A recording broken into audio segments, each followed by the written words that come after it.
What is going on, everybody? Hope you're all having a good Thursday. Thanks for tuning in with us. Sheets will be joining me in like 15 minutes as he does. We do a little handoff, which usually lasts like 20 minutes of us going back and forth and answering questions. But please do like and subscribe. We really appreciate all your guys' support. Yesterday was brutal. Was probably one of the worst days I've had in DFS this year. Definitely this year, since January. But kind of rough. Like I really, especially because like things looked good, and I just want to reemphasize before I talk about everything that two things really stood out to me about like what you can call quote unquote mistakes. Look, the Lyles thing I thought was more fluid than everybody else did. I was really on that page. I had too much of him, and I ended up getting away from it when he was starting, and I saw what was happening. I probably just overcommitted in the lineups that looked like they were doing really well. Now, some of them didn't end up doing really well, like the Garland, the Garland situation and Allen in the same lineup, and then Carter went nuts. But I had those three as my first three, and I had some decisions to make. So I made the decisions that I thought made the most sense for that moment. I don't think there's a right or wrong. I did go and get away from Donovan Mitchell and Rudy Gobert, and I played a lot more Trey Lyles than I was planning to. And I got much heavier on the Jokic, Shea, and basically all of OKC, which to some extent was good because on Fanduel, this is the second point I wanted to make. On Fanduel, when Poku is 3% owned, but on DraftKings, once he's starting in that kind of situation, now of course there's a bus path, and OKC had every three, and Denver missed every three, and there's the game played a million different ways, all these things. Jokic could have had 15 assists, he had like 4. Like there was a lot of things, but the truth is that it was the right thing to do when they announced Derek Favors is not a part of the rotation and it's a 9-man rotation and you've got Poku starting. 5,200 shouldn't have scared people off. It was because of the good value for the Phoenix guys. But the idea should have been to try to jam all that in and then worry about the other guys playing in spurts. And look, if they needed him to, I'm sure Cameron Payne would have scored 35 last night. If there was no overtime, yeah, Gobert and Mitchell are great, but they're not like, okay, you need to have them to win a tournament. There's a lot of things that could have happened differently. What I want to say, though, is the Brogdon thing and the Poku thing stood out to me because Brogdon being 5% on DraftKings and 30% on FanDuel. Now, yeah, the game went into overtime. He had 50 some odd in regulation. If they feel threatened and when he plays, you're gonna want one of like he or Halliburton in those kind of games, and it's a great game environment. So that's something I wish I would have done more on DraftKings. On FanDuel, I really, really, really wish I would have even gone further with my Poku commitment. But also, I mean, like, I don't know. It was good lineups anyway. The point is that just try not to register that if it's $1,000 price difference and it's like a mid-tier guy or a guy like Poku who's high variance, like he's going to get like 15 or like 35. Like it's just try to understand where I'm coming from. So that's my first thing. Getting into tonight, you guys pop in your questions. I feel like this is a wait and see night. And I hate to say that because it's all going to be determined by what Miami does. They're up by a game and a half in the East. I think home court advantage does matter to them. We can start playing some interesting thought processes going forward, thinking about this kind of stuff. I think that this is an important thing to them, but I also think they can beat Brooklyn with resting guys. And the way they played some guys a ton of minutes last night because it was a huge game against Milwaukee, it's going to be interesting to see what they do because we have the Q tags on all of them. And honestly, that's going to dictate a huge portion of this slate. It's a great game environment. You're going to get a lot of incredible plays. We just need to know who's playing.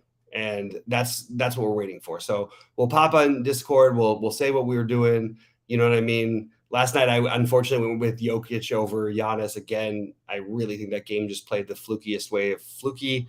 And that was sort of the theme of the night.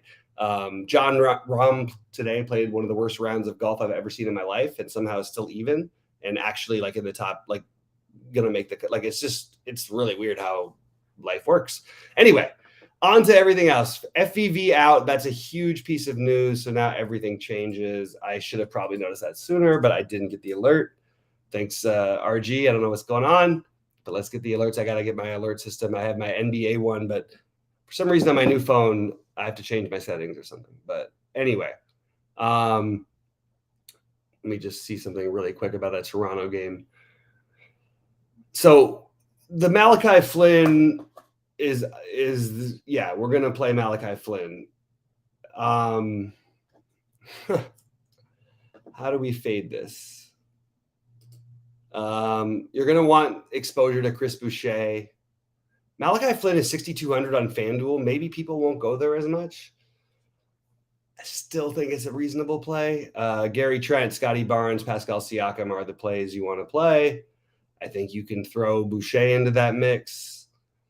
I think you can throw Precious into the mix. I think you can throw Thad into the mix. But mostly, I think you want to stick with the Flynn, Barnes, Siakam, Trent version of what they're going to be putting out there, because this is a really, really, it's another really, really good spot, I guess. It's also Detroit, who plays terrible defense. If the game we hope stays close, maybe Cade becomes an interesting run back. Yeah, I think you're going to have to play at least one, probably two Toronto players in most of your lineups, the way the slate is looking to me right now. I haven't updated all my projections yet. That's just my initial look, so we can keep talking about that. I said the Boucher thing. Grant Williams, Jaylen Brown out.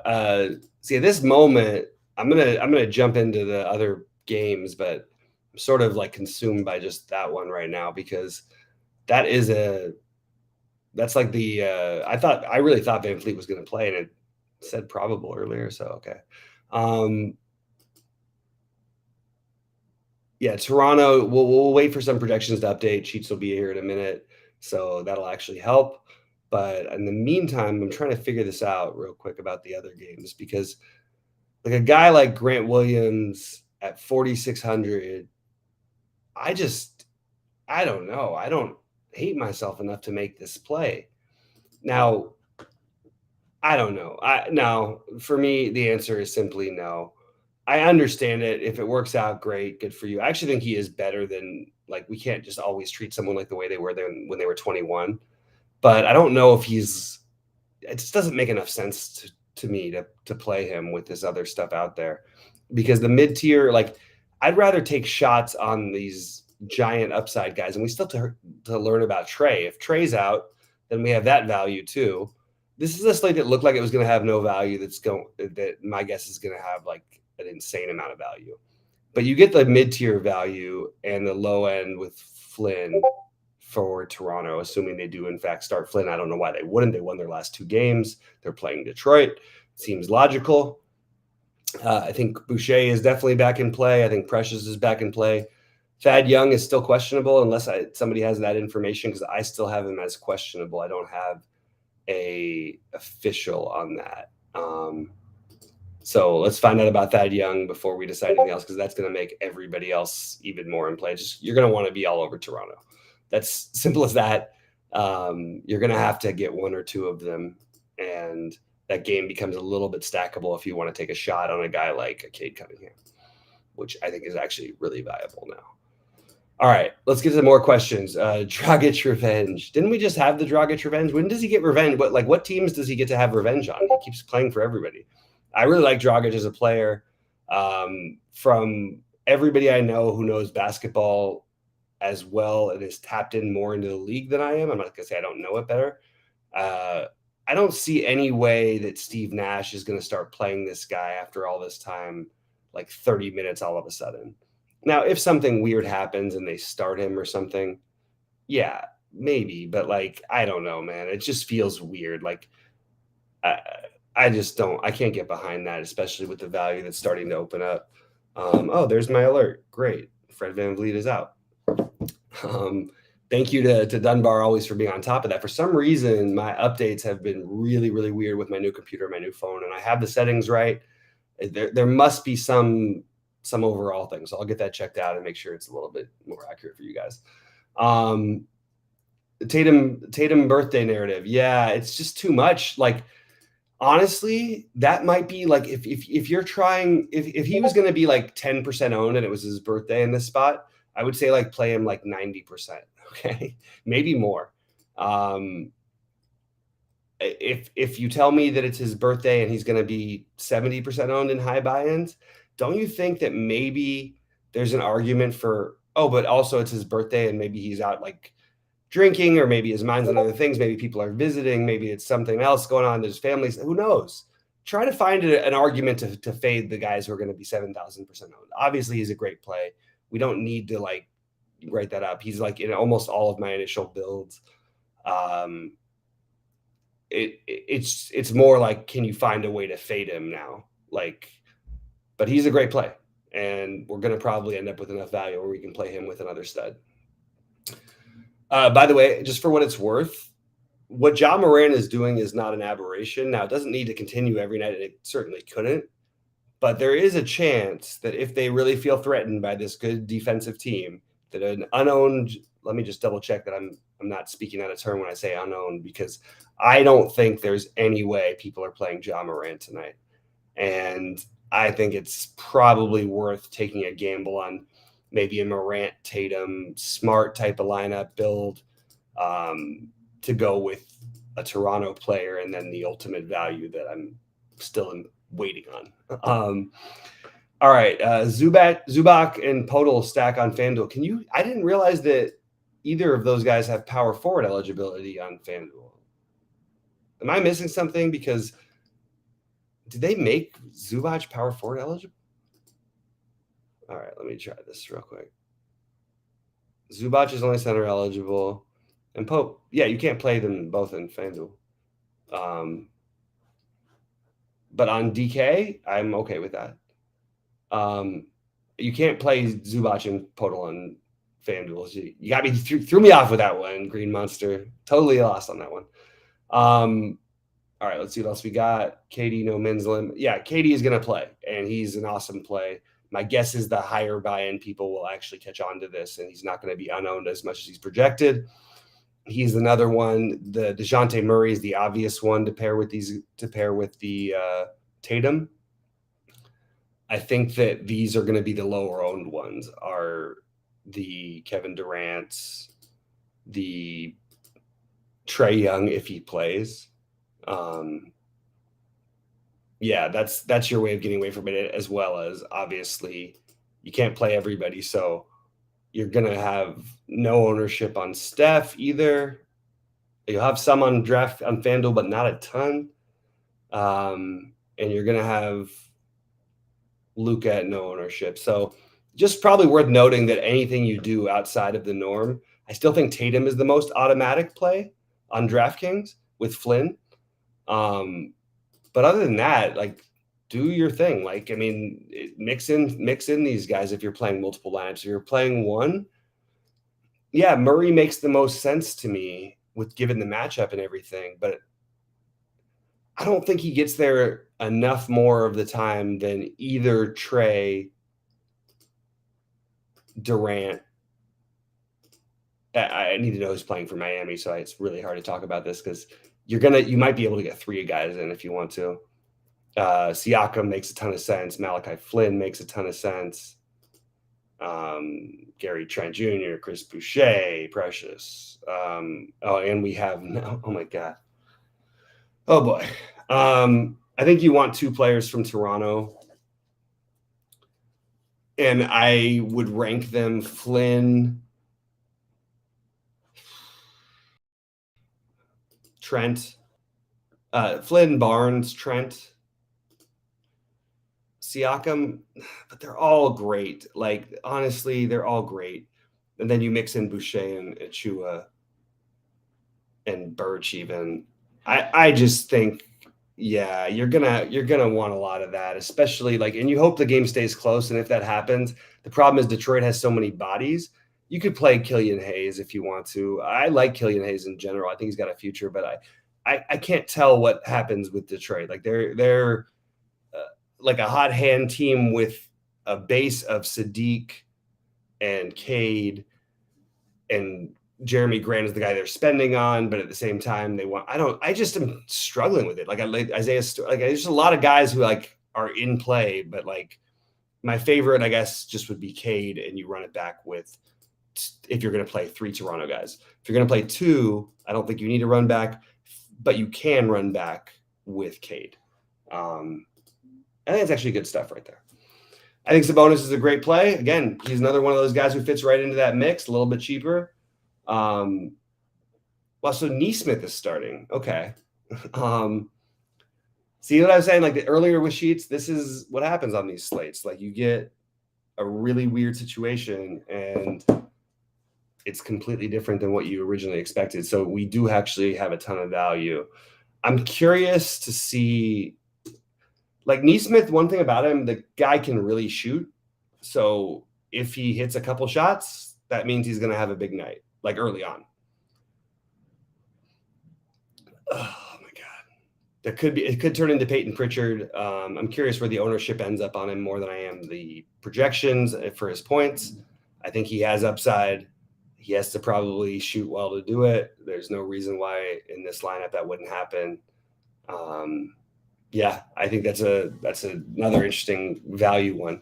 I'm curious to get Sheets with his projections out on here because I'm really trying to update everything. It's like everything happened right as we got here. So I think the obvious, let's start with the obvious. Flynn is obvious, okay? I understand you can fade him in some if you're playing a bunch of lineups. If you're playing one, it's a really, on DraftKings, a tough fade. On FanDuel, it's actually like probably a good tournament play. I don't know how much people are really going to go to him at 6.2. I still think I prefer the other guys in the higher range, but I just think it's kind of an interesting thought process. Like, anyway, Scotty Barnes, phenomenal play. Siakam is getting under projected and probably will be lower owned because of some disappointments. He has a 65 plus ceiling. I will play Siakam. So I'm going to rank it Flynn, Barnes, Trent, Siakam, just if you're going off base points, like per dollar. But I do really like Siakam, and I want to emphasize that. So you will have probably 2 of these guys in most of my lineups. And it's going to make it naturally to where I want to play a third. And that will probably be running it back with a guy like Cade. And my guess is some of the other value. We have the Neesmith thing, but like what happens if everybody sits for my if all these Qs sit? It's a really, really big decision. So I guess that we're, until we hear about Trey Young, if he's in, I'm probably a little less interested in the first game than I initially was. I still really like it, but just from a game theory perspective, it's always better to have later decisions if we have legit question marks. Caleb Martin is in, Tucker is out, Butler is out. Oh my gosh. I know, look, I don't smoke weed hardly ever anymore, and this is like a time where I wish I could on air because this is freaking stressful. I'm going to drink my kombucha and see if that helps because, oh boy. We need a minute. We need Sheets to come in and do his thing for a minute because we have too many things that I need to like look at and update. So that's interesting. Hey, great stuff as always. Dunbar, you guys know him as Top Season on our Discord. He's freaking awesome and giving us great info. I don't know what we can take and do with this. Like this Miami situation is, so it's Bam and KD becomes a better play. Not only does it stay closer, even though the Nets are favored. Oh boy. One of these guys is going to get crazy hot. Obviously, Tyler Hero is a great play. I think Max Struss is a great play. I think Bam is a great play. So we're playing Toronto and Miami. The question is, what do we do elsewhere, I guess? Because right now, that's what you're doing. Sheets, maybe you can help us a little bit because this is getting crazy. As I was sort of alluding to earlier, we really can't treat it like there's going to be no value. Now we've got all different situations happening. What do we have? Jimmy Butler out, Tucker out, which is big because that's in Miami who runs a tight rotation, obviously. And obviously Lowry's already out. We've got For Toronto, we have Van Vliet and Anunoby out again, which makes Malachi Flynn an awesome play. No, I literally have no idea then because I just updated projections with Butler in. So I'll get to you in like 20 minutes. Okay. Yeah. Take your time. Don't stress. I'm just trying to update you on what's going on. Guys, pop in your questions because I think the only thing that we're really questioning at this point is what do we play other than Miami and Toronto? And the most natural answer I always have when it comes to basketball is to find pieces on the other side. KD is obviously a good piece tonight. And at low ownership because of Tatum, I don't think that ownership is going to stay low. But I think trying to get a little bit of a mini stack with, maybe a 2-3 Miami with a 1 KD, or even if you wanted to, I don't want to reach for anything else. I'll play a 1 just KD. Or if you play the Toronto guys, you want to run 3 instead of 2. I think you play Cade on the comeback. That's the way that I'm approaching this because all this other stuff is what, and then what do we do with we took 6 spots up and we can leave ourselves enough money to get anybody. Okay. So a lot of people are going to build somewhat similar to that. They're not going to put the run backs in. That's why KD and Cade make a lot of sense. But if you're going to play 6 guys, or 4 to 6 guys between Miami and Toronto, mix in the lower owned of the other guys because we're good. You're going to Tatum basically. He's not a lock, but he's an obvious great play. He's the most. Who? Tatum. Okay. By like a long shot. Not only that, it's his birthday. Whatever. We don't need a narrative on this one. It's a tight game against a good team. By the way, the more I've thought about this game, I think Memphis wins this game, and I actually think like Sheets' instinct said earlier, this is. I just think Memphis is without Jaylen Brown is a significantly better team than Boston is by like a ton. Whether they win tonight or not doesn't necessarily dictate that, but I'm telling you right now, if I had to bet, I would bet right now Memphis money line. I wouldn't even mess with the 2.5 points. Is there news on Trey Young? Not yet. Okay. But he cut his. We got from Dunbar that who does a great job. He's like that he cut his game warm up a little short. So I don't have official news yet. I'm going to double check with the chat. And I see Kevin Durant's minutes projection is now down to 31 in my minutes projection. Is there any news coming out of there? The news was that he had no minutes restriction. Guys, confirm that in chat because that's the news that we got at the beginning, and that's the news we talked about it earlier on. But Kevin Durant, we had with no minutes limit. Okay. But again, I want to double and triple and quadruple check because if there was none and then now there is one, then it's a real. I mean, do they want to be the 8th seed or do they want to try and make a push to be a 6th seed? Because it's a big difference when you have to play a play-in game, versus. Somebody says Young is available. He's available. Okay, I think he's an incredible tournament play. The problem is, I don't know, Sheets, what are you projecting, KD? Maybe once your projections run, you can tell me. Don't tell me right now. But I'm curious what the projections for KD are going to be. Yeah, I only have like a 31-minute projection and a very bad regular projection. So we have to figure out what's going on with the minutes here. Is there a chance those are just maybe flawed? Yeah, of course. Because but that's a sort of a combined thing. We really think KD is going to play third. Has that ever? I just don't even know if that's ever been like a median average for him. No, I don't know.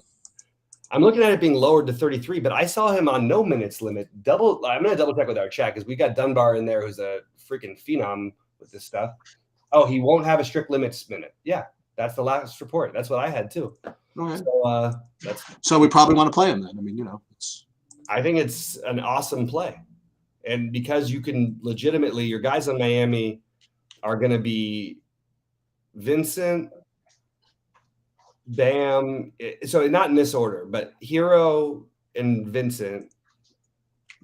You have to mix in. Well, we want starters too, right? I mean, yeah, but in all fairness, I mean, I'm ready to go, just with any of them because they have the same range of outcomes, right? I talked about these Miami guys, with the exception of Vincent, who's a little more of a ball handler, So Vincent's more secure, but Could it be the night where Tyler Hero? I mean, Tyler Hero is a great play. So let's go to the cheap guys. Max Struss. We know who Max Struss and Duncan Robinson are. They're gonna knock down a ton of threes, or they're not. Caleb Martin can get points in other ways. All of these guys are extremely viable. It's a highly variant situation, but given the fact that it's a back-to-back. But you're gonna if you're playing multiple lineups to start off with, you're playing pieces of every one of those guys. The focus, though, should be, I think it should be Vincent, and I think it should be Hero. I think it should be Bam, just on the conservative side without looking at a projection. I think Struss, Martin, and Robinson are somewhat starting reliable, but we've seen Robinson start and play 20 minutes, and we've seen Struss come off the bench and play 38 minutes like before. So it's a little bit, it's something we have to gamble on. If you want to have a chance to win tonight, you cannot not play at least one player from Miami, at least one from Toronto, and that's the most conservative look I can give you. Honestly, you probably should be considering playing 2 to 3 from each and trying to find a run back. That's what. Who are your favorite Torontos? Flynn. On DraftKings, on Fanduel, I think he's a great tournament play on Fanduel. He's 6,200, but I don't think people are going to play him over there because he won't project on DraftKings at 4,200. That's a really tough fade. He's I don't know. I mean, I said last time he played when he was starting in another good matchup, and this is another good matchup. He would probably have to be 6K for me to consider not playing him. Okay. And he put up 36 and 35 the last 2 years. He's good. He's active. He does a lot of things on the court. The problem is with Toronto, maybe it's Boucher night. You know what I mean? Maybe Boucher makes, 6 threes and has 5 blocks. These things happen. We've seen the Achua nights. The Scotty Barnes, I think it's Flynn, Scotty Barnes, because I just think, again, he does unless he gets in foul trouble, you're in great shape. Flynn, Scotty Barnes, yeah. This game is an important game to them. So if it stays close, which it should, Gary Trent, that's my order, is Flynn, Scotty Barnes, Siakam, Trent. And I like that Siakam will be a little bit lower owned because people remember him letting them down. I'm not worried about it personally. The thing is, I guess if you're going to try to set a rule, you can definitely have some Scotty Barnes, Siakam lineups for sure. But those are the two that would theoretically take away the most from each other because they can both create for themselves and others. They both are great offensive and defensive rebounders. It would be just them feeding the ball to each other. And then maybe if you played that lineup, maybe that's the one spot you could argue for a Flynn or a Trent fade. It's really hard, man. They all look incredible. In cash games, I think you should be playing 3 of them. I mean, I had no problem playing 3 of them in tournaments. Yeah, but I would like a run back if I do that because I think you want a little bit of their minutes are pretty locked in, but you're going to play, you can't play mega chalk without, why not when we have a Cade Cunningham at 7,400 on the other side? Why don't we run back that? And I'm down. And try to get our 50 out of Cade. Well, he can do it. He can put up 60. I mean, they just have a lot of bodies on Detroit, so it's nerve-wracking. But he's their guy. He's their future. And even when he fails, he's failing with a 35, It's not unless he gets in foul trouble, which he does all the time. But if he doesn't, at 5% ownership or whatever, I'll take it. And then the same thing with Miami. We're going to play Caleb Martin. We're going to play Max Struss. We're going to play Gabe Vincent. We're going to mix these guys in and out, especially Martin and Vincent for me, and to go with the obvious Hero and Bam plays. And then you mix in the Robinsons and the Strusses, and you run it back with KD. Or you skip the running back because you're running it back with KD and you're running it back with these guys, but you're also going to want Jason Tatum in a good portion of your lineups. And he's losing a little bit of luster because of all this stuff. You also have Aaron Nesmith at 3,300 who can shoot his way into a big game, sort of fit the same Miami criteria.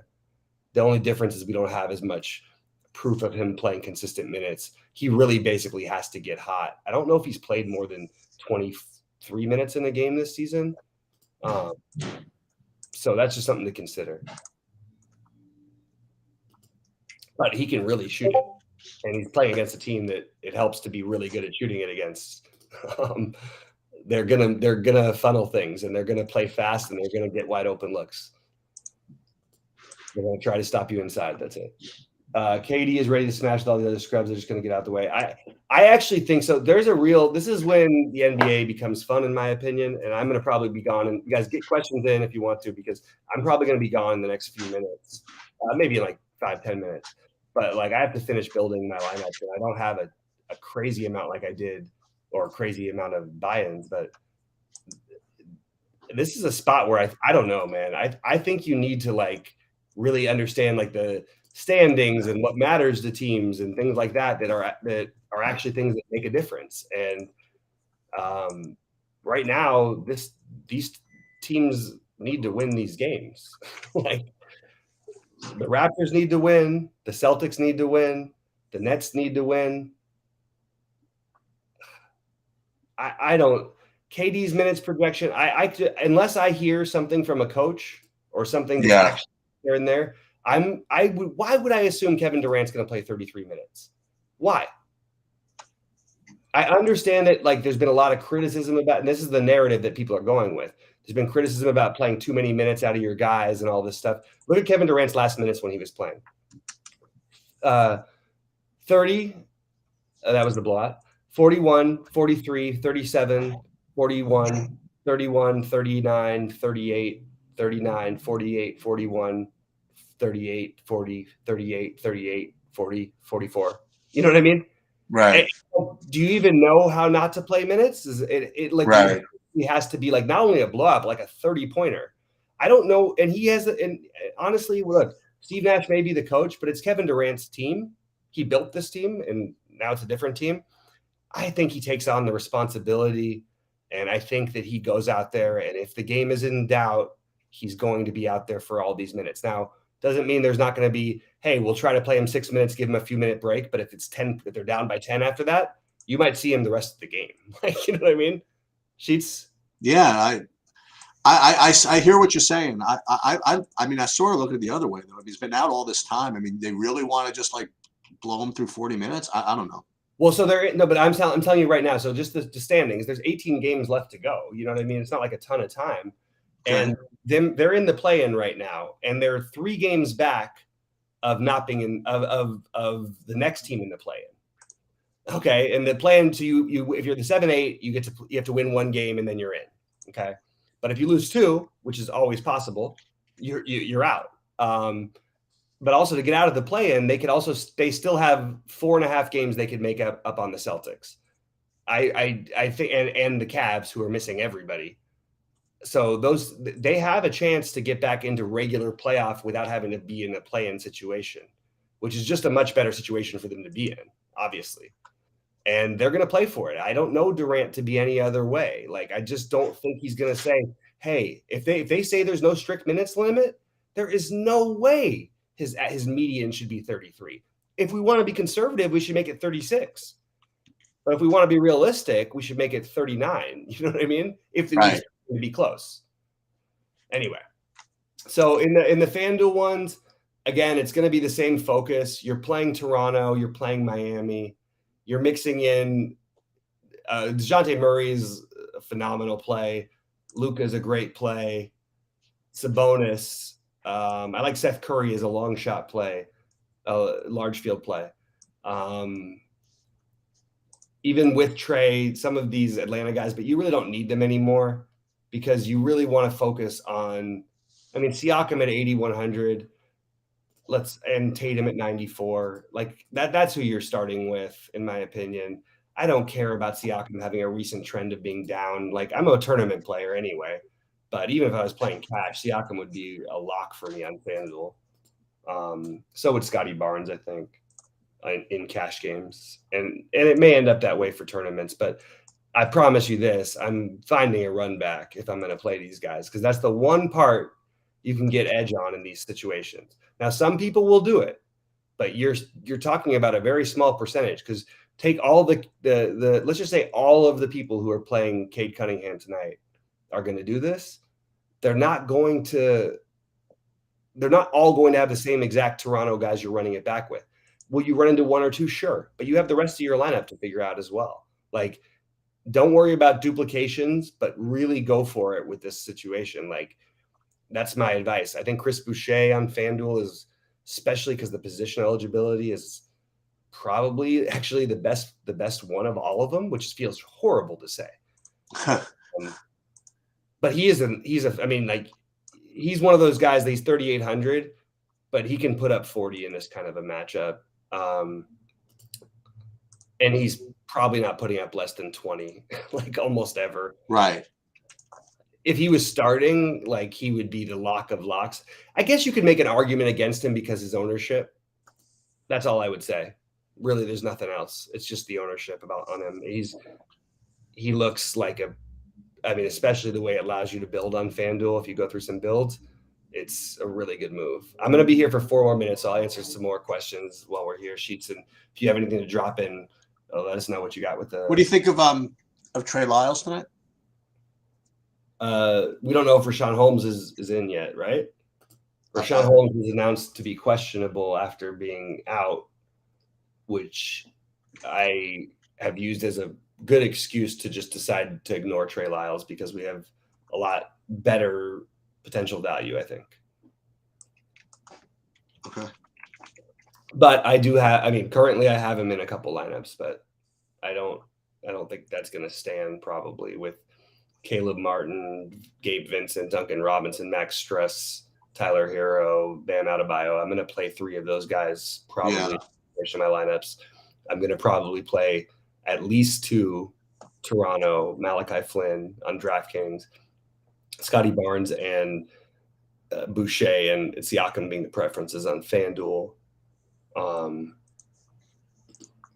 I think people think Scotty Barnes is like a chasing thing. Have you guys ever seen Scotty Barnes play basketball? I want to know that, because, like, if you watch this guy play, like, he's like, I don't know what he's going to turn out to be, but he is.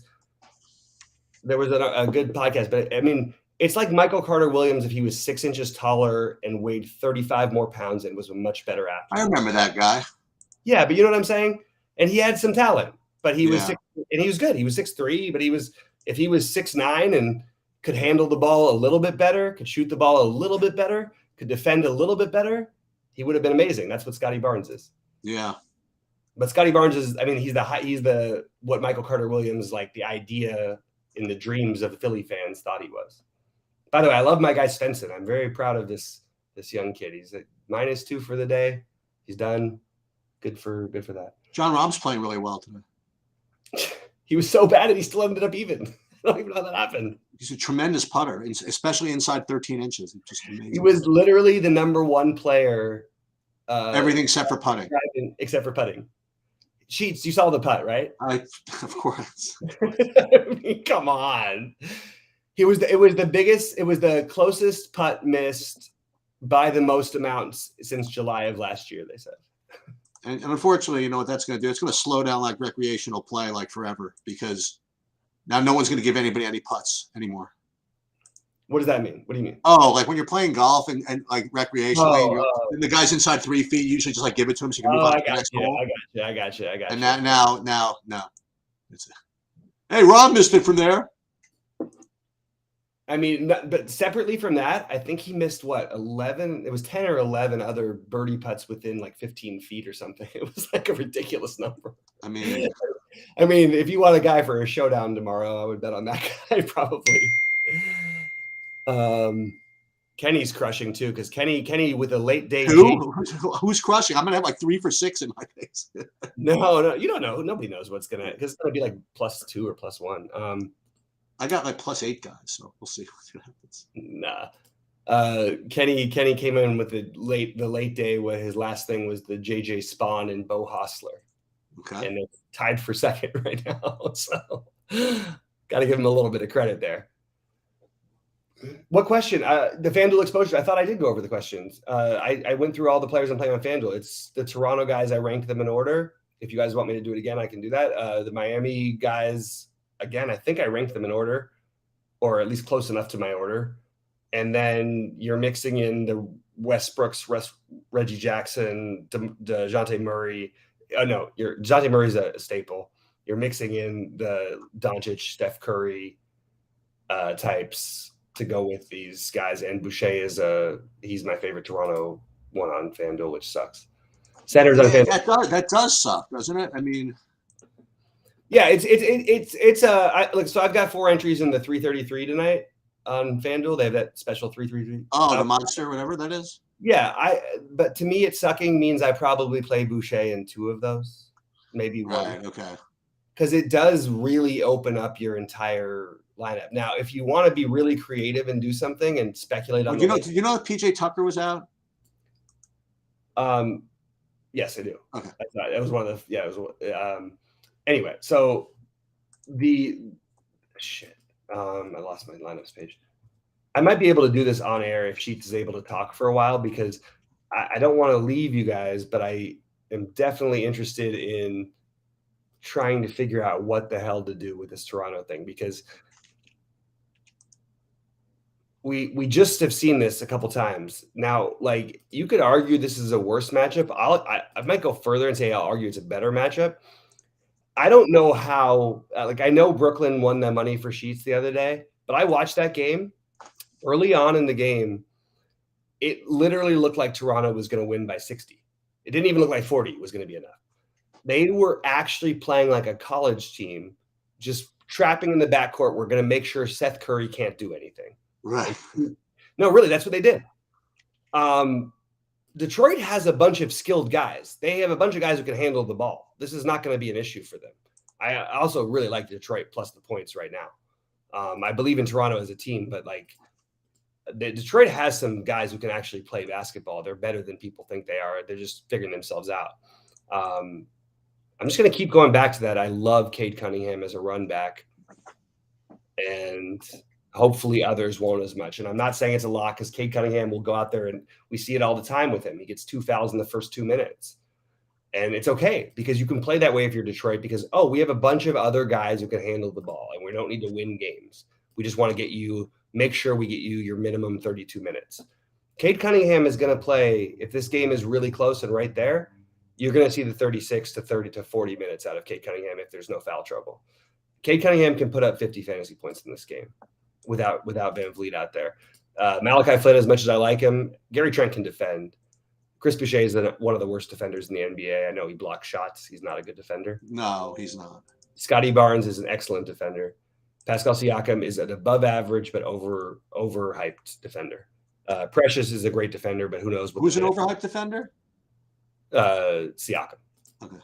Just very look, you know why he looked like a good defender, Sheets? Because when you're playing with Kyle Lowry, Fred Van Vliet, who are 2 of the best 5 at their position, and Kawhi Leonard, who was the number 1 of all time at his position at the time, you look like a great defender. You know what I mean?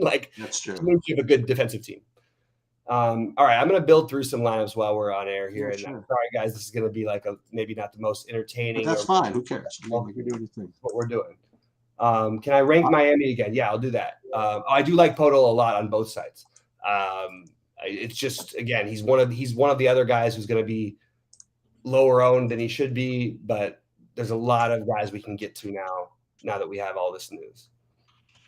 And the good thing is, I apologize, by the way. It just took me a little while, but I'm now finally updating, almost all done with the projections. I will upload them to the site, and they'll be including the Butler out and all the other stuff. So by 6:30, that's pretty good, actually. So yeah. Now they can feel free to announce Rashad Holmes in. That'd be. I think he is going to play. Oh, there you go. So just X out freaking Lyles. I mean, really. What is his price? Is he even playable? Who? Sean Holmes is 3,900 on. Oh, you mean Holmes? Oh, okay. Wait, he's 3,900. Jeez. If he plays, he's gonna play. They just plays is a lock, right? I mean, Well, but he won't be like a lock to people. I don't think. Unless they get the starting lineups early enough that the game is at 8:30. That's an awesome play. But you don't need to fade Boucher and play him. You can play him with Boucher on FanDuel. So I'm going to talk. That's my process right now, because that's like a really, I mean, look, and if it doesn't work out, hopefully I know about it before the other games lock. Otherwise, I might be stuck a little bit. But I'm going to leave him in my Westbrook and Reggie Jackson lineup, so I have some maneuverability. Does that make sense? Yeah. So I have some of the late game in there, or Malik Monks that I'd leave in, So, I mean, like right now, top guys are the guys that you mentioned. I mean, there's the Torontos and the Miamis. Like those are the top values. I mean, big surprise, right? Shocker. Yeah. I'm just kidding. No, right, exactly. That's what it's going to be. Although I'm still getting a projection on PJ Tucker for some reason, even though he's ruled out. So I don't know what to say. So people are projecting him for some reason, even though he's out. So, well, just don't play him. A bold move. It's a bold move. We'll see if it pays off for him. I'm just kidding. Just don't play him. I'm just kidding around. Okay, so what am I going to do here? Is this different enough? I like the idea on FanDuel of leaving some Reggie Jackson, Westbrook lineups in there. First of all, I like both the players, but if you're going to try to take a shot on the Richaun Holmes thing, which game doesn't start till 8:30. Yeah, we gotta figure that out. That Richaun Holmes thing. What do you mean? And we got to figure out what to do with that. That's what we're doing. That's the game plan. I'm giving away the secret sauce here. If it works, you play Richaun Holmes, and you have your pivots. If you play like on FanDuel, I still like the Westbrook and Reggie Jackson combo, but your pivot is if Richaun Holmes is out, then you have to rebuild your lineup. If he's in, you can play him with that combination if you choose to, and I'm happy to do that. Yeah. But you can make plenty of switches for the last game if you don't want to. So wait, the ranking Miami on which site? James, tell me which site for the Miami thing, because it is a little bit site dependent for me, and I'm really trying to figure out the way that I want to build on, because like I have a lineup right now that I love with no Miami players on FanDuel, and that just feels like that can't work, right? Right, exactly. That's what I'm thinking. I mean, the only way it works. It's like you stack the Toronto game and it just works. Yeah, but like even still, like you should probably have. Oh my God, you should probably have them. I'm just taking a look. Like, I think Struss is interesting on FanDuel because no one's going to play him there. No one's going to play Duncan Robinson though, so he's probably the slightly better play. Vincent, people will play. He's a good play. I don't think that for what it's worth, I don't think Miami is quite as necessary on FanDuel as it is on DraftKings. And what I'm doing now is basically, unfortunately, maybe the best game to target of the night. I think like I'll build one stack with that game. But the Sacramento game? No, the Atlanta Chicago game. I'll build like one like Levine. Well, that's the thing that they're going to announce, that Trey Young is out, right? Is that what's going to happen? Well, if that happens, then we'll know it before lock at least. But someone said he was available, right? Okay. Yeah, they said he was available last we heard. Right. Oh my God, this lineup I have that leaves 500 on the table is perfect. It's the nuts, right? It's the potential nuts. The problem is it is doing exactly what you said. You can only play 4 from one team, and it's playing 4 from Toronto and skipping Miami, which just has to work out in the right way for it to work. You know what I mean? But it also is running it back with Detroit. And then you have the Holmes, Westbrook, Jackson lineup. For those of you who can't figure it out, you probably could guess my lineup if you really tried. But I really like that lineup, actually. I really like the idea of doing this Boucher and Holmes thing. If we don't know, like Sheets, we talk about this all the time. Okay, it's not 100%. When someone is projected to be out, and then they get it announced as questionable, it almost all the time they're in. When's that game? And they're trying to play for something. It's at 8:30. Like everything is leading me to think that he's gonna try to give it a go. Maybe his physically he's not able to, but my feeling is like that they're gonna, if it's close, they're gonna try to let him give it a go. I don't know. That's where I'm at anyway on that. That's what I'm gonna do. I can't tell everybody what the perfect thing is to do, but I'll tell you exactly what I'm going to do. I really don't mind giving away every bit of that because this makes too much sense to do that. You have to do that with these guys. And then I'm gonna pivot this. Did you say you liked Devin Vassell at all? Yeah, I do. I like him less than I did because of the stuff. John Conchar is in. Do you know who's gonna play? Who's gonna be freaking awesome tonight? Is Ja. You think so? I do. I don't think this is. I mean, look, it's of course it's a streak, but it's like there's nothing fluky about this guy. Like, oh, he's ridiculous. We talked about this. I mean, like, it's like, I mean, honestly, I hate saying this because Westbrook is, in my lifetime, like Kobe is my guy.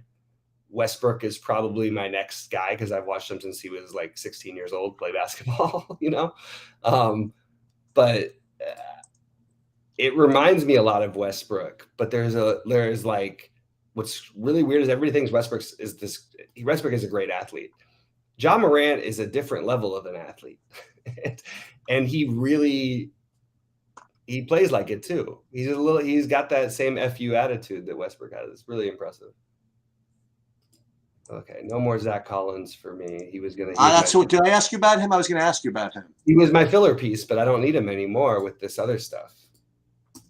It's just better. It's going to be a slate that he breaks, you know. It's probably not this one, but no, he'll of course he'll do it, but it'll be in 17 or 18 minutes. You know what I mean? It's going to be 30 fantasy points in 18 minutes. Do you need to try to pair that with guys who are playing 30 plus minutes who could put up? No, that's what I'm saying. It's not on this slate. Right, but and that's the thing is it's going to be the weird. You use him for the weird like 3-4 game slate where you're trying to find value. Now we have actual value. Right.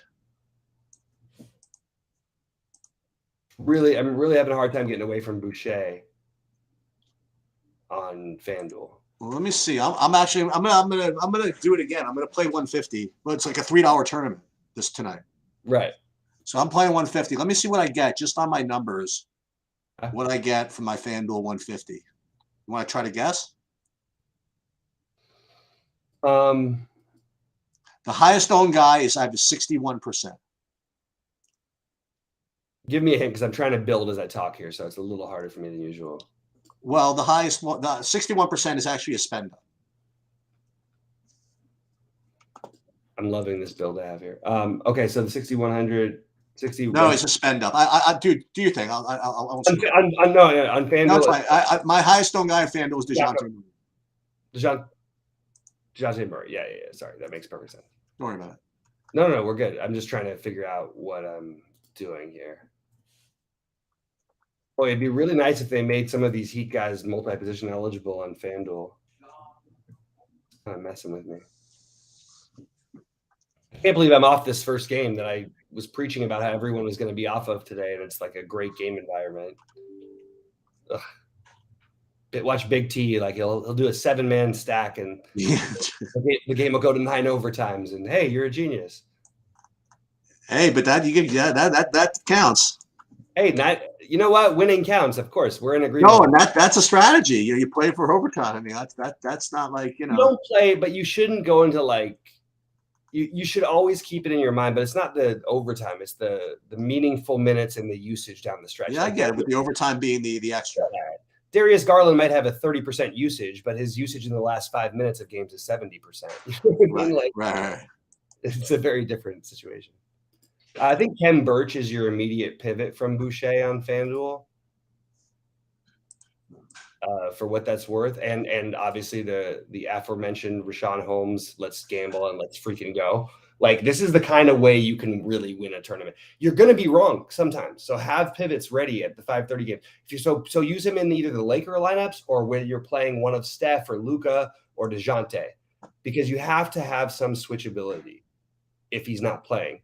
But man, if he plays, he'll probably start. He's 3,900.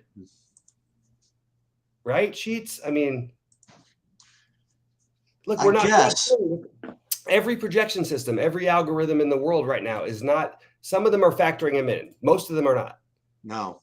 And even the best ones that aren't like saying, hey, commit yourself to this. But you want to try to find ways to win GPP, you have to use some game theory. This is something that's not going to work some of the time. But when it works, you have a chance to completely win everything if you have the right pivots available. Now, again, he's going to end up higher owned if we get announced that he's starting. So I don't want to like marry myself to this, but that's a real thing.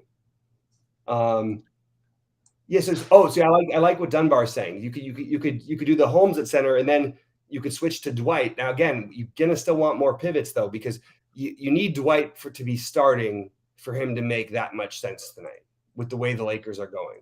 Now, if Dwight does start, if you want to try and get creative and try and win a tournament tonight, one of the things you can do in the lottery tournament is to play a Dwight lineup with Boucher and Rashawn Holmes. How many people do you think are actually building like this? Jeez. Not a lot. Because it makes no sense theoretically or just from a basis projection standpoint, but it's wrong.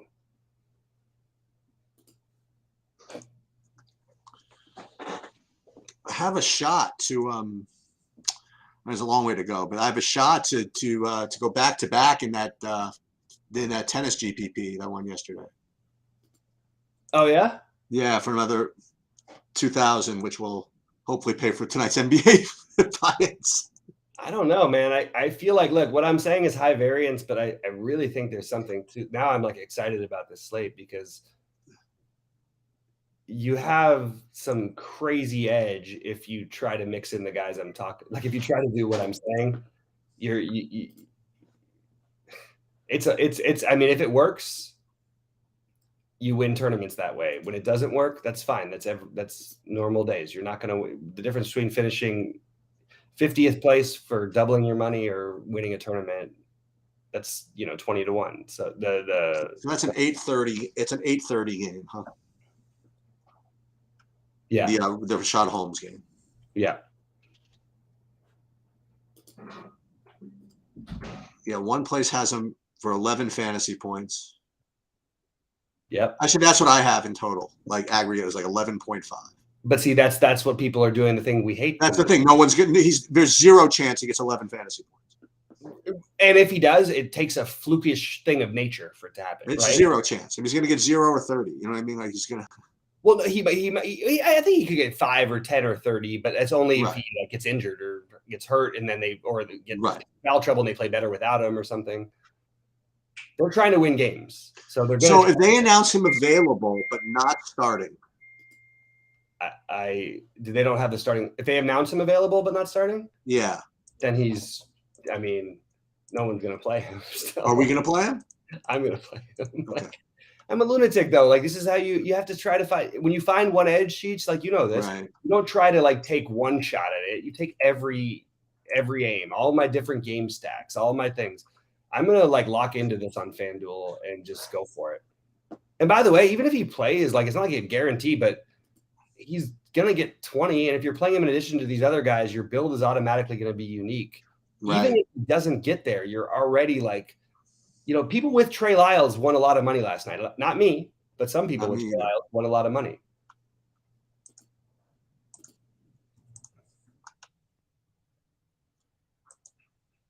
We have so many high variance situations tonight. It's just a really good. I'm not playing a ton of lines, but I am trying to get different in all the ones I'm doing because it's a really good try to get weird GPP slate. Because some of the weirdness is going to be like the most obvious thing in history when you look back at it. Yeah. Like Rashawn Holmes. And if it's not Rashawn Holmes, it's going to be something like, oh, well, Luke Kennard against the Lakers, you know what I mean? Like they can't cover the 3. And if he makes 2 of them, he might make 9 of them, and he put up 30 fantasy points last time and he's going to be 0% owned, things like that. Yeah. Or Max Struss or Duncan Robinson. Oh, but it could be either one. We don't know which one. Well, mix them up.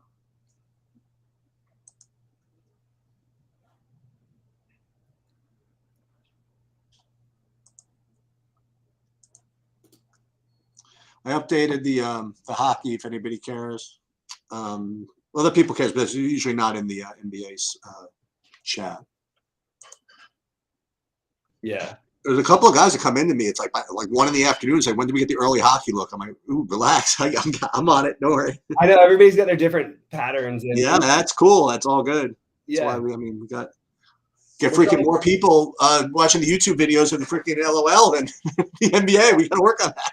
Yeah. No, I hear you. 1, 2, 3.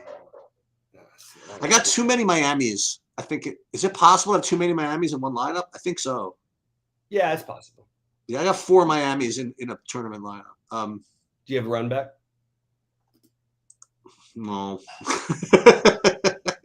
That's where you therein lies the problem. Okay, fair close enough. your eyes and you play KD. Well, it's a very easy pivot because right now I have all these guys with Tatum. I could just make it Durant. What I mean, yeah, it's the end of that story, right? Like, yeah, there you go. I mean, there's a little difference in price, but I guess if you can do it, do it. 800, I can make that work. Yeah, there you go. Oh, but Tatum's small forward. That is Barnes somehow small forward too. That'd be very helpful. He is. All right, look at that. I actually knew the answer to that one, and you beat me to it. Can I get away with 4 So I'm playing 4 Miamis in one of my big buy-ins on FanDuel.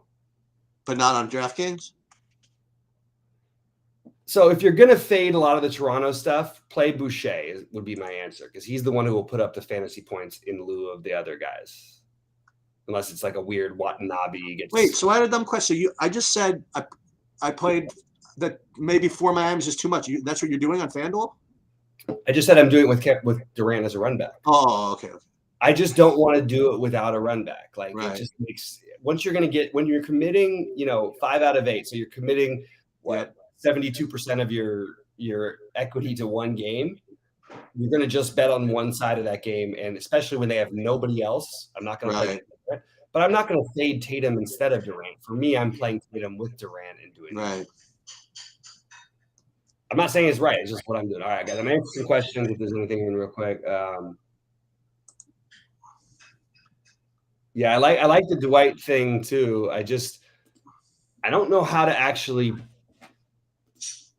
that's more that's like as in flux as the. All right, so here's just a dumb question. I mean, that's a good point though. So go ahead, Sheets. Go ahead. I have a dumb question. Who do you like more, Scotty Barnes or Gary Trent? I like Scotty Barnes better. On which side? DraftKings. I like Scotty Barnes better. Oh no, sorry. That one is really close. I literally, if you had, I'm more into the Scotty Barnes thing because Gary Trent at least has a bus path that's obvious to me. Scotty Barnes is I get in foul trouble bus path, and that's one I'm much more willing to embrace than I need to make a bunch of shots. Right? That's for me. You like any on DraftKings? You like any Al Horford? I think he's totally legitimately fine. Like a solid play. Nothing special, but solid for sure.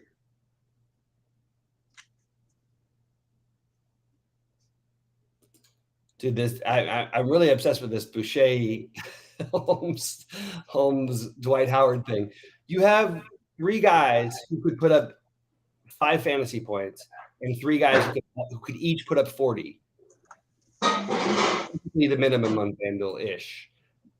And you could just run away. This is what I did the other night, Cheats. This is how I won the monster before the thing. You find the weird value to cram in. You find a story that makes sense. And then you play all the studs that you want to play. Every game environment I've got exposure to with that situation. I don't know. That's all I think I can do. So Bam is basically going to be. So let me just rerun my DraftKings lineups because I've been on FanDuel. Guys, keep popping in questions, but it's 10 minutes to go till lock. And actually, to be honest, now I'm not playing anybody from the first game, so everything's sort of different from me.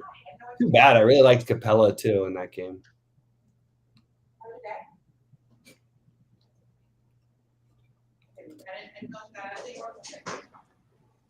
She's showing up as the best point per dollar play for you on DraftKings. Malachi Flynn. Yeah. Ahead of Caleb Martin. Yeah. I have Flynn and then Strus, Vincent, and Martin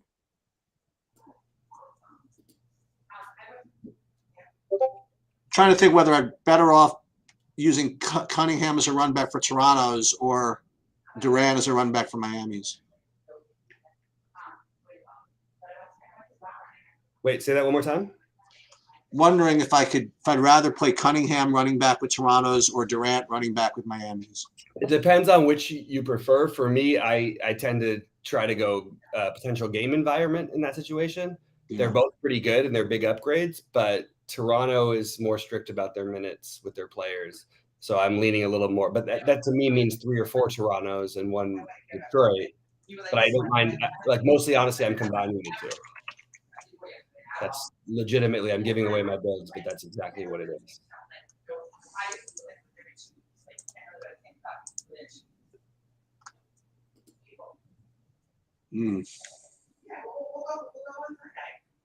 I was very excited to play Derek White as a long shot play tonight, and I just don't think there's any reason to do it quite yet, unless I just want to. On Fanduel, he looks okay. He's a good play. I'm just not doing it. Same thing. I love Morant so much. Like I'm actually just like gonna watch that, that game because he's the only must-see player in the NBA for me right now. I need to see what's happening every night with him. Like the beginning of Steph kind of a thing. It's just a different way. All right. This is my issue right now. Is this lineup like I just described, where I have Tatum as the 10K guy instead of Durant with like all these Miamis. Yeah, you just actually answered a question that I was talking to myself about, so I appreciate that because my plan is I'm not going to play Durant instead of Tatum. I'm going to play them together. I think that's the most optimal way to utilize that play. That makes sense. Yeah. Because there's too many people. They're not going to decide between the two of them, but the ones that do play Durant are mostly not going to be playing Tatum. Some will, but most won't. Right. What other centers are there to play here? Capella. How much hero do you have? A lot. Because I do too. Not as much Flynn. I have like 100% Flynn on Draftkings. So like the one lineup there where I'm running a bunch of the things on DraftKings, I'm actually not playing Vincent in the stack. No, it's weird. Does that make sense though at all to you? Yeah. I'm just now getting to this. I think I'm just figuring this lineup out. The thing about these guys, but they're not going to play them all together with the run back with this build, right? An interesting situation. Whatever it is, I have 30 more minutes to decide so I can at least see the starting lineup. I've got 5. They'll let me do 5. I'm doing it. I mean, I have one just gamble it all on that game lineup. I just think it's worth it, man. I've won money. One of the times that I won the $15 was on a situation like this. And one of the times that I won the 600, which was 100K for first, was the same 6-figure thing, like was just like this. And it's just when people are like trying to decide between, you overstack those situations. Yeah. And then when you're going to stack it, maybe if you're going to try to fade, like I'm not going to fade Flynn on DraftKings, but if you're going to, like have Trent, Barnes, and Siakam, or 2 of those 3, if you're not going to play it.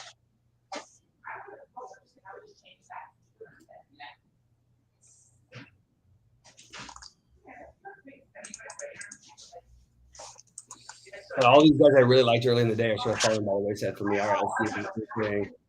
Kyle Guy did not even consider Kyle Guy tonight. Kleber's out. Oh my god.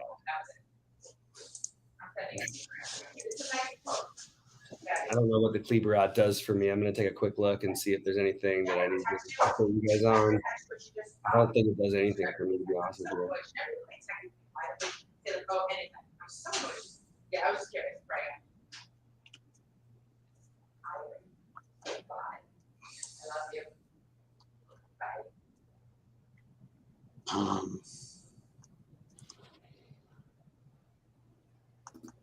Yes. I really like my FanDuel builds a lot better than I do my DraftKings build. I mean, the Rashawn Holmes is 3,300 on draft. I mean, I'm gonna do it. I just don't care, man. Like, you know what I mean? Like, you have to try to win tournaments. This is 2. crazy shit. Crazy. All right, I'm gonna get going. Good luck, everybody. Good luck, everybody. I'm still here, but fire on in anything. Good luck, Sheets. Thank you. I gotta find the how to disappear here. Oh, just exit. Yeah, I can't find it. I just can't find the browser with it in it. That's all. Oh, gotcha. I'll find it somewhere. All right, buddy. Oh, there it is.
All right, guys. Sorry about that. Dwight Howard is not starting. Switch to Batum, same price. Yeah, absolutely. But again, if Rashawn Holmes is playing and starting, just move your lineups over to Rashawn Holmes. It's 3,300 on DraftKings. Rashawn Holmes may not play a minute and may be out tonight, but they actually look.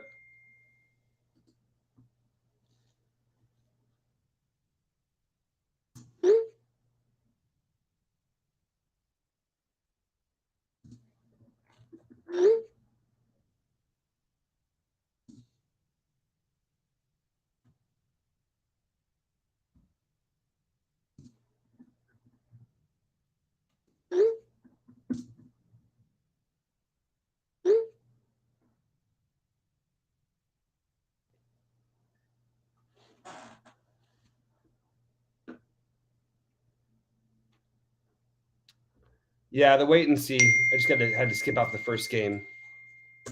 We're good. We're pretty much good to go on. Guys, hold on one second. I'm going to mute you for 1 second because we did just hit the first lock.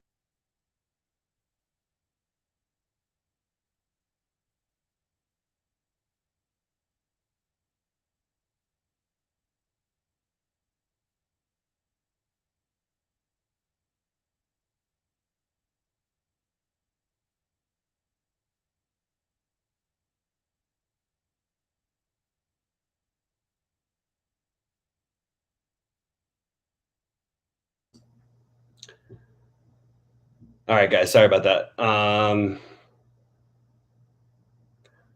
Yeah, I'm trying to re-update to see if the Kleber thing is going to affect anything for me. I don't think it's going to. I understand that it's a thing, but I would rather speculate on these other potential high use situations in Toronto and in Brooklyn, but Miami. Yeah, I don't know what else to say. I freaking am obsessed with like two. I am obsessed with every build, but they're incredibly speculative. I definitely am reaching on certain things, but I really think this is the right way you should play tournaments. Like if you have a potential edge, and even as much as he's not always like great or anything like that, if you can play a completely unowned. Well, he won't be unowned by the time it locks because people are smarter and they're doing what we're talking about. But Rashawn Holmes, like, I'm just saying, like, if it works and you pair it in addition to the other stuff, you're gonna make a lot of money in the long run. You find little edges like this, and I'm speculating. But even if I'm wrong, it's not like I have no outs. I have all those lineups. I'm just double checking that I do, paired with other people from those later games, and I can always make swaps that maybe I don't want to make. But I can still do it, and I want to wait on starting lineups. And I want to wait to hear what happens with this situation, because if Rashawn Holmes is announced in and not starting, I will take a shot or two. I actually won't just play him. But I think if he plays, he's going to freaking start, and Lyles will go to the bench. They couldn't rebound last night. They couldn't do anything defensively. That's the natural way I think they would pivot it. So that's what I'm going to do. And I'm just going to bank on it. It's one of those nights where it's like I expect to lose 2,500, but I also think there's a reasonable chance that I make 10 to 120,000. So that's the way I play tournaments, and hopefully it works out tonight. Anyway, guys, I appreciate you all. If there's any more questions, please pop them in there. The after lock. I don't have anything else in, and it's really waiting on the 4:30 and the 5:30 games, or for you guys, some of you guys, 7:30 and 8:30 games. For other you guys, even different time zones that I know, but I don't want to be wrong about, so I don't want to say. No, I'm just kidding. But yeah, those 8:30 games are the big ones, but it's great because you have 3 games after that. They're all viable anyway. Like, again, Dwight Howard may not play a minute and also may start and put up 35 fantasy points. If Rashawn Holmes is in, especially with the Kings trying to win and get into that play-in game, it makes sense to me. I mean, look, they're reaching, though, to get in the play-in game, but they still are trying to win. I see them play, and they really look like they're trying to win. And you'd think that would mean Rashawn Holmes makes a lot of sense to just launch if you're going to play him, because you don't have him for the future. He's not a part of your build. Yeah, I think they would. I think they would just go for it, especially with the loss by 30 points. Yeah, I'm gonna marry myself to this, and could be wrong, but that's what I'm doing. Boucher, I've got in, I think on DK, I only have like 30%, which is like a semi hedge because I have a lot of them on Fanduel, maybe like even 25%. But mostly it's because I have a lot of them on Fanduel. And I'm still waiting to see how all the other starting lineups shake out before I make all of my final decisions. I know he's not starting. I did mix in a little bit of Birch and Achua. And yeah, that's what I think you do.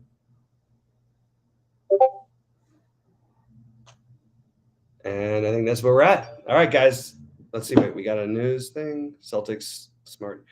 I feel weird not having any Neesmith because I'm like, this guy's like, I tout this guy like as a actual basketball player all the time.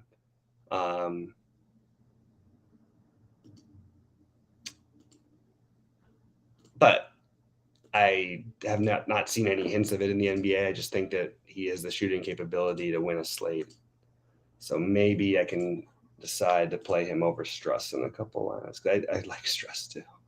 All right, let's do that actually.